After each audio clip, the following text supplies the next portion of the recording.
Hi everybody, it's Mrs. Dawson here again, back on our Google Classroom. I hope you are having a great Friday so far and ready to enjoy your weekend safe at home.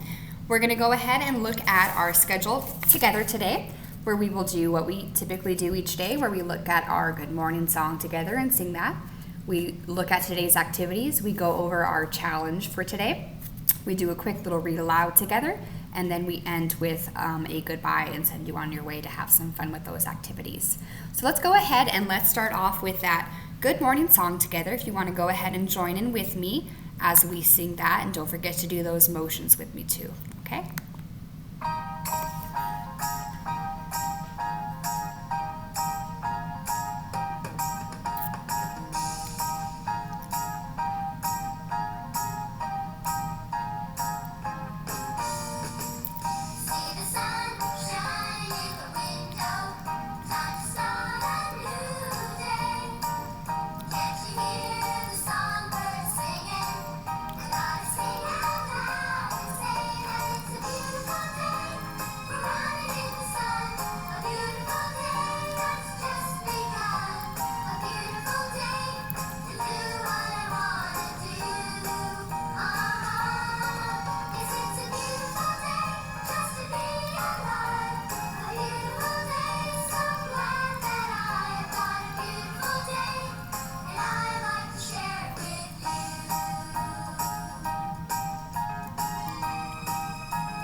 Very good.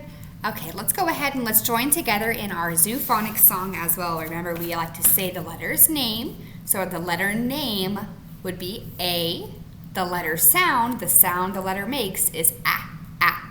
And then if we're doing the motion, we make the motion together. Ah, ah. That's what the alligator does, right? Let's try another one together. The letter name is B. The letter sound is B, B, B. Very good. So let's go ahead and try that together. Here we go. To learn them with me? Okay. Here we go. Alligator says ah, ah. A. Bubba Bear says B, B, B. Katina Cat says K, K, C. Dee Deer says D, D, D. Ellie Elephant says E. Francie Fish says F. Gordo Gorilla says G, G, G. Honey Horse says H. Annie Inchworm says I. Gary Jellyfish says J. Mayo Kangaroo says K. Lizzie Lizard says L. Missy Mouse says M. Nigel Night Owl says N. Olive Octopus says O. Pee-wee Penguin says P. Queenie Quail says Q. Robbie Rabbit says R. Sammy Snake says S. Timothy Tiger says T. Umbrella Bird says U. Vincent Vampire Bat says V. Willie Weasel says W. Xavier Fox says X, X, X. Yancy Yak says Y, Y, Y. Zebra says Z. you did it! You learned all the sounds. Now, practice every... Very good. You guys did a great job learning all those letters and sounds together. So thank you for doing that each day with me. So today our focus on our at-home learning packet for week 2 is on forest animals. So we're thinking about the different animals that can live in a forest type of environment and what that might look like. So what kind of surroundings do we have in a forest? So when we're thinking about forest animals, I want you to be thinking of and making predictions of what does an animal need to survive, so to live. So what types of things does an animal need to survive? And that's going to lead up to your challenge for today. I'm going to be posting a video on our Google Classroom where you'll be able to figure out what 4 things an animal needs to survive. So try thinking of a couple and see if you're right when you go back and watch that video. Okay? So looking at our packet for our 6 different choices today, we have for your reading, you are going to look at a story about a forest animal, and we'll do that one together today as well. If you would like to look up another story, however, you can always go on YouTube and find some. Online libraries also have more read alouds. Vooks is a great website as well, and that's on the bottom here for you to reference back down here. Okay, those are all great websites to find online read alouds or stories to read together as well.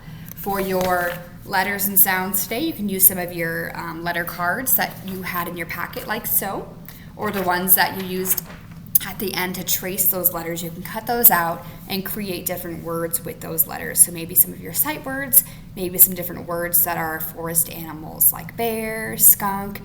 Be creative and think of what you can come up with together.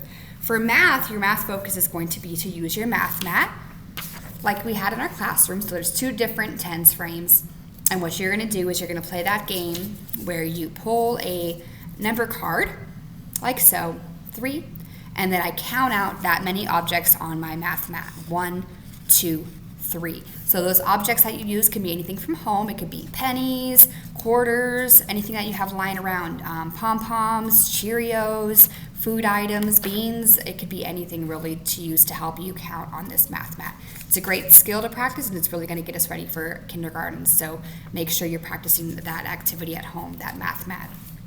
For your fine motor, you can create, you can pretend you're a bird, which is a type of forest animal. There are different types of birds that live in the forest, and you can pretend you're a bird. Remember, birds have long beaks, and they're able to pick up small items because of those tiny beaks. So you're going to pretend to be a bird by using tweezers or tongs at home, and by cutting up ribbon or string or something long, some type of long material, or maybe even thick paper too if you have it crumbled up.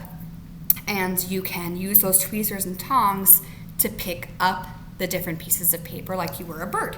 And you can see how many pieces you can collect in a certain amount of time and make it a fun challenge, and see if you can beat your previous score if you picked up 5 pieces in 20 seconds. Maybe the next time you could pick up 7 pieces in 20 seconds. So see what scores you can beat in doing that fine motor activity. For your art or sensory focus, this also goes with your journal. So you can draw a picture of your favorite forest animal, and you'll see that Mrs. Dawson decided to do that in her journal. I'll show you in just a minute. And then for your STEM activity or your focus today, you can create a cave. So that is a type of animal that lives in the forest, and where they live, their habitat, what they like to live in is a cave. So you can create a cave inside, you can create a cave outside, depending what you would like to do to create that type of environment that the bat lives in. Okay, so I'm going to show you my journal and what I decided to do for my journal entry today. So I told you I decided to draw about my favorite forest animal. Can you see what I did?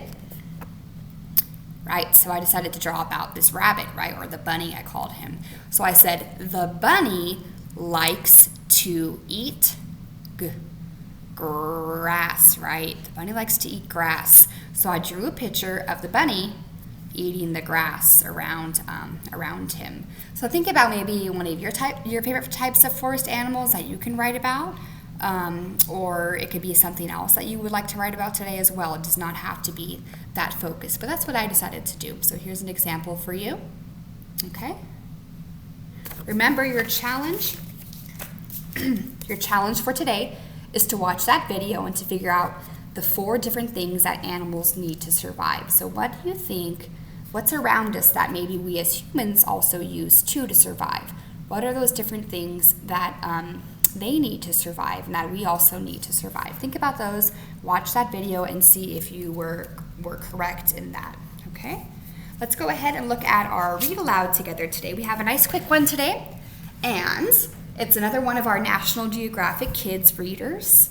It's called Hop Bunny, and it's about exploring the forest. So it's going to be a book that talks about some of the things that we might see within the forest. Okay, so Hop Bunny by Scholastic. The author is Susan B. Newman. Let's go ahead and read this together. Hop Bunny. So at the beginning of this story, it is a nonfiction text, right? So it gives us real information. So some of the information it's giving us is in this vocabulary tree. And you can see they call it a tree because of the way it breaks itself down. There's different types of branches. So within the forest, you can see 3 different things. You can see animals, plants, and water. So within the forest, you see those 3 things. And then within each of those categories, there are other words that that go along with the main word on top. So for animals, the types of animals that you would see in the forest include a bunny, deer, squirrel, bug, snake, and a turkey. For plants, what you might see in the forest include a tree, leaf, a fern, and a flower. And then for water, what you would see in the forest is a pond, a stream, and maybe a waterfall too. So let's go ahead and use some of this information to read the story now that we know some of those new words, that new vocabulary. Hop Bunny. And again, do you remember what that was called? Right, so it's labeling this type of animal, so it's a bunny. In the forest, a bunny can see many things.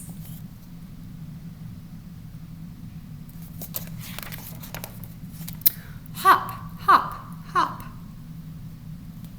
Wow, look at those back legs.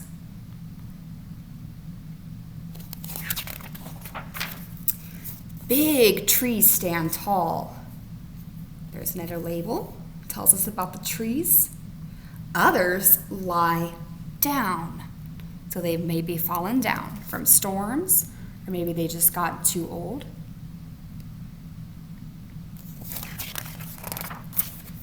There are leaves and ferns.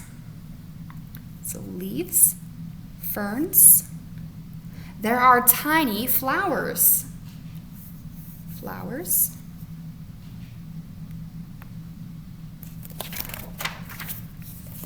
Hop, hop, hop. Deer dance through the woods. So there's a red deer. Squirrels scamper. And there's a red squirrel. Bugs are busy. Do you know what the type of bug this is right here? It's called a praying mantis. Snakes slither. And this is called a grass snake. Wild turkeys trot. Wild turkeys. Bunnies hop by ponds, streams, and waterfalls in the forest. So here it shows us what a waterfall looks like. Right down here it shows us what a pond looks like. And here it shows us what a stream looks like. Can you see how they're different? Hop, hop, hop. The end. So boys and girls, I hope you enjoyed the video today. I know I enjoyed seeing you here and watching the video with me. Again, remember that daily challenge is to look at that video and to see what an animal needs to survive and see if what you thought an animal needed was right as well. Again, if you have any questions, you can always email me using that link on our Google Classroom. You could always send me a message on Remind or contact me that way as well. Have a great Friday and a great weekend, and I will see you back here on Monday. Bye!